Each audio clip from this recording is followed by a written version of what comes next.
Huwag niyong galawin yan, lumayo kayo. Alis kayo dito. Ba't kita susundin? Ikaw ba hari dito? Sino? Ikaw? Alam mo kay Sig, tawag sa'yo Siga ka pero takot na nga sa ipis. Takot sa ipis? Wey! Ikaw kaya tapang ako. Wey, kaya mo? Ano? Oh, parang... Hey! Hey!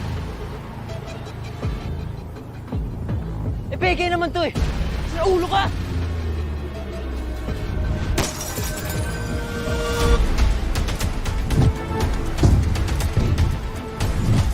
Liga! Bro, okay Ano? lang. Bro, okay Ha? lang. Bro, may Ano? insurance naman yung kotse na to. Duwag! Okay lang. Ano, umaatras ka? Ha? Saan kayo? Umalis. Duwag ka lang. Ano sabi ng papa mo? Sabi umalis na kayo eh! Kapag may away, lagot kay tatay. Turo ninyo, mga duwag! Ano? Ha?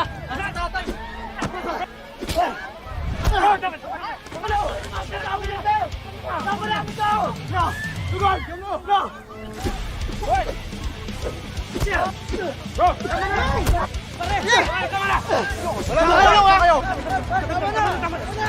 Bumili mo sinabi mo! Tama na. Bumili mo sinabi mo! Ha? Bumili mo! Bumili mo! Bumili mo! Halika na nga sa loob! Bumili mo sinabi mo! Tama na! God, tama na! Nakikialam ka! Umayos ka nga! Sa tingin mo ba magugustuhan ni Agnes ang ginagawa mo kay Sid? Bakit? Hindi ka naman ganyan dati ah! Dapat ang ipinapakita mo kay Sid, yun ang gustuhan sa'yo ng asawa mo!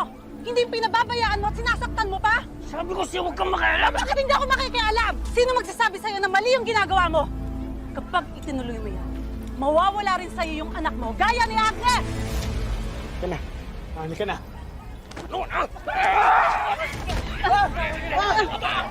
Wala ka nga! Bitawan niyo! Pulis ka na! Tingnan mo! Pangit niyo! Ako pangit niyo! Interes yung ginagawa! Pangit niyo! Pangit niyo! Interes